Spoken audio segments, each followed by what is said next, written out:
Our good friend, Dr. Justin Jackson, is on the phone with us. How are you going today? Oh, I'm really well, Lawson. Good to be with you this morning. Boy, we are stoked to have you again over the phone, in our Faith FM studio. Of course, you are a doctor in internal medicine, infectious disease specialist as well. We love hearing from you. And particularly today, our topic that we're going to get into is fascinating to me, at least the title of that topic, which is the French paradox. Man, this is I remember hectic. growing up, Lawson, and with that idea that a little bit of red wine is good for you, is good for your heart. So I actually want to ask Dr. Justin Jackson. He is our official debunker of health myths, and we want to know: is this a fact or a fiction, Dr. Justin? Is red wine good for you? Well, that's a fascinating question that we're going to really unpack this morning. Some of our health claims, I must say, we have found supporting evidence for, but a spoiler alert with today's topic, this one is actually a fiction. Okay. Yes. Okay. It's a fiction. Have you been to France before? Speaking of the French paradox, have you been to France? I've never been to France, but there's many mental associations that come to mind when we think of France, isn't there? There's, the Eiffel Tower, romance, frog's legs often come to mind. Frog's leg. I'm surprised that frog's legs is an association that comes to. For me, I think would be more the croissants and baguettes. That's right. Okay. I have been fortunate to be to France, and I have been unfortunate, in my younger years, before I was a vegetarian, to eat rare meat and frog's legs and all those kinds of things. So I've been down the French road before, but also as well in France to witness the copious amounts of wine They drink a lot of wine, that's being drunk there, which brings us into today's topic, the French paradox. Exactly. And our story actually begins in Bordeaux, which is one of France's most famous wine regions. And it centres on a French doctor named Serge Renard, who grew up in Bordeaux.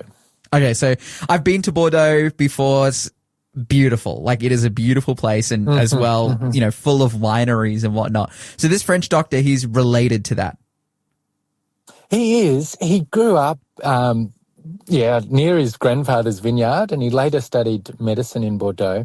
But really, for our popular myth this morning, his big moment came in 1991 when he appeared on the American TV program 60 Minutes, and that's when this idea of the French paradox was launched.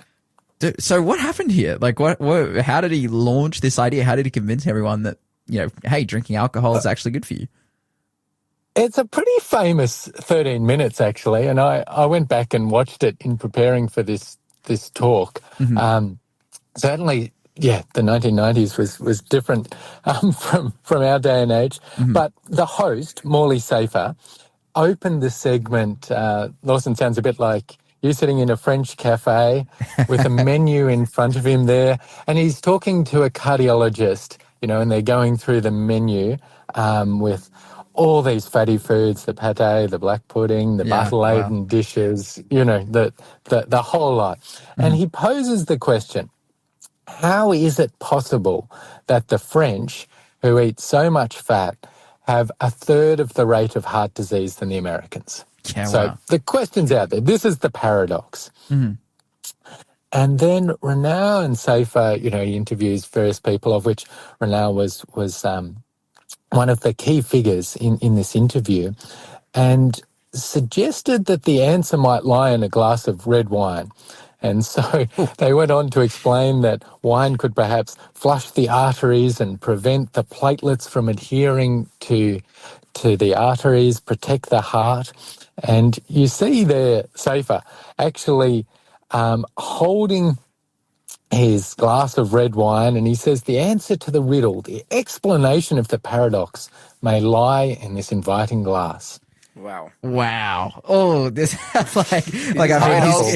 he's slick at marketing it, but that's heavy. Now, 60 Minutes back in the day, we're talking about, one of the staple TV programs, right, of the 90s and the 2000s. It's where a lot of people got their information. Hey. Absolutely. It was massive. And this is, you can remember before the days of smartphones and social media. And in the States, in that 1991 season, there were over 20 million household viewers watching that broadcast. So it's no wonder that the very next year, 1992, red wine sales in the US jumped 40% in that single year. Imagine the size of that market. Yeah. Dude, that's insane. So if red It's wine, incredible. yeah, it's like what we're seeing here is, a revolution essentially in the American and by extension, the Western understanding of health. And now this idea has been brought into the fold. Okay. Red wine, alcohol is good for you, but there is still the lingering question here, which is that, okay, if red wine wasn't the reason, because we'd come at it from a perspective today, looking at the World Health Organization when they say not a single drop of alcohol is good for your body at all whatsoever in any circumstances. So red wine wasn't the answer to the French paradox of lower heart disease despite lots of fatty food. What explains it then? Yeah, that's a great question. And there are several well-recognized reasons. You may recollect the talk we did on the Eskimos and fish and heart health. Yes. So going back to that one, that's the first reason. There were data reporting issues. So the rates of cardiovascular disease in France were underreported by about 20%. So that was the first thing. It was, when doctors were recording what the cause of death was, if someone had a heart attack and then went on and developed heart failure following that, they would not put that down as a cardiovascular death. So they put it down as under a different category. And so that's the first reason, and that's recognized. So the French paradox was not so much of a paradox, at least not so big as we were expecting. It was the French lie. It was like the French glitch. That's part of the story for sure, yeah. Then the other thing that people have gone back and looked at was that the Americans' diet had actually been bad for a long, long time. And this is known as the lag effect. So lifestyle diseases, they usually don't happen overnight. You know, if you smoke cigarettes, it takes time for the lung cancer or the COPD to develop. And it's the same here with diet.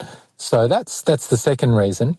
And then really interestingly, the French were much more consistent in taking heart medications like aspirin. And then going forward from there, when statins came on board, they could, get away with some of their fatty foods because they were compliant with these medications that were lowering their cholesterol and so on. So the paradox wasn't really about the wine at all. Okay, so if that's the case, then I'm thinking here. If you do the remake of that show, you say maybe the answer lies on these pills. Yeah, that's what it would be today. It would be a medication, maybe an advertisement for medication or something like that. But so if it wasn't the alcohol, then yet these people are subscribing to this idea. Like, is the alcohol actually helping them at all? Is it not helping them? What does alcohol actually do to us here? What should we expect? Should we expect health benefits? But even though this report is completely out, what should we expect then?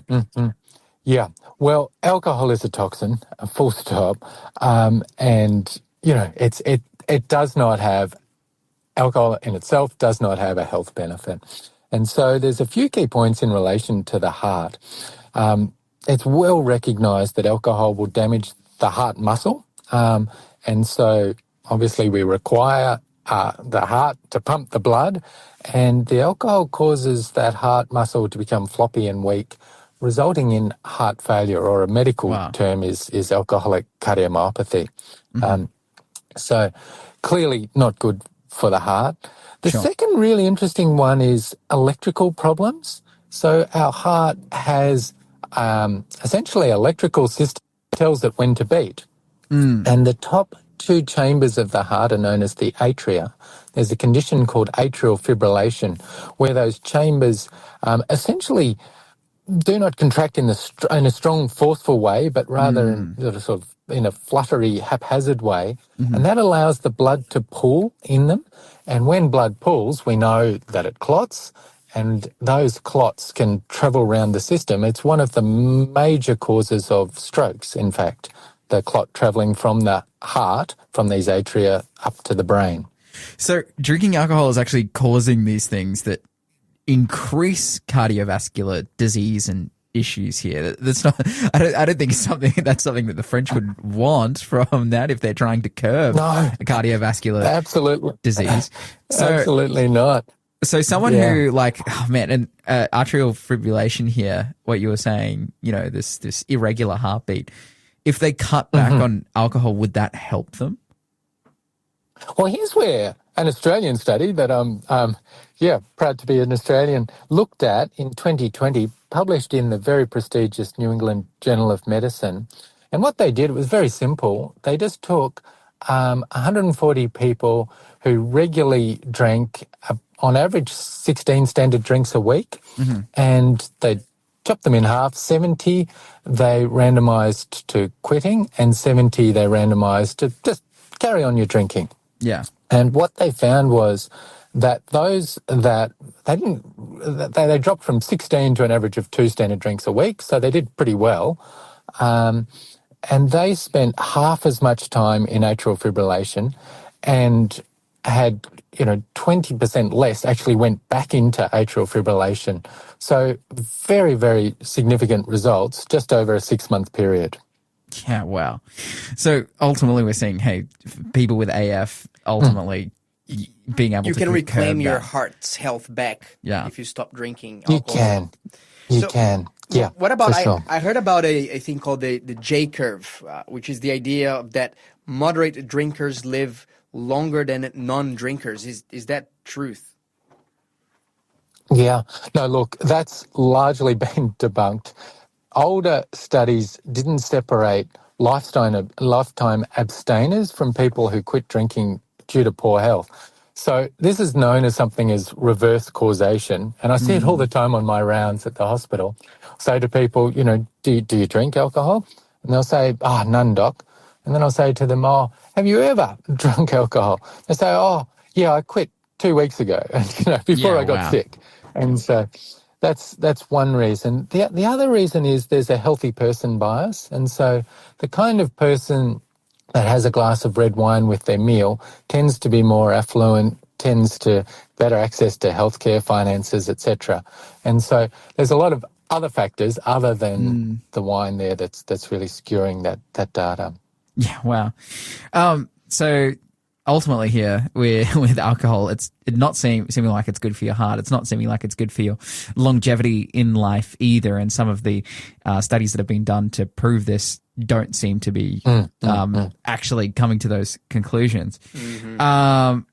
So is alcohol responsible for any, I'm thinking in my mind, is alcohol responsible then for any other, difficulties, any other health things that we should be looking out for, like long-term lifestyle disease wise, or it's just those things regarding the heart?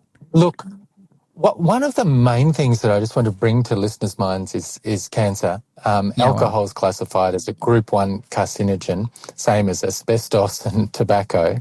And, really women who drink 1 standard glass of alcohol a day have a 7% higher risk of breast cancer than non-drinkers. And when you think about that, there's 20,000 new cases of breast cancer in Australia a year, and 1,300 of those are attributed directly to alcohol. But it's not only breast cancer, mouth, throat, esophagus, liver, colon, gallbladder, pancreas probably as well. Wow. It reminds me of the old proverb, and I think this contrasts well with what the 60 Minutes host said, hey, maybe the answer is in this glass. Yes. You have God responding in Proverbs, do not gaze at wine when it is red, when it sparkles in the cup. In the end, it bites like a snake and poisons like a viper. Yeah, wise words. Many people suffer the harms of alcohol, poor health, financial stress, broken relationships, yet find it hard to give up. And to me, that's the true paradox. And really, I couldn't agree more. The answer really lies in God and encouraging our listeners to enjoy the many healthful, beautiful and life-giving options that He's provided to us, and leaving the alcohol behind. Yeah, absolutely. Justin, thank you so much for joining us on The Breakfast Show this morning and giving us some perspective on this really important issue, and also solving the paradox, the French paradox too.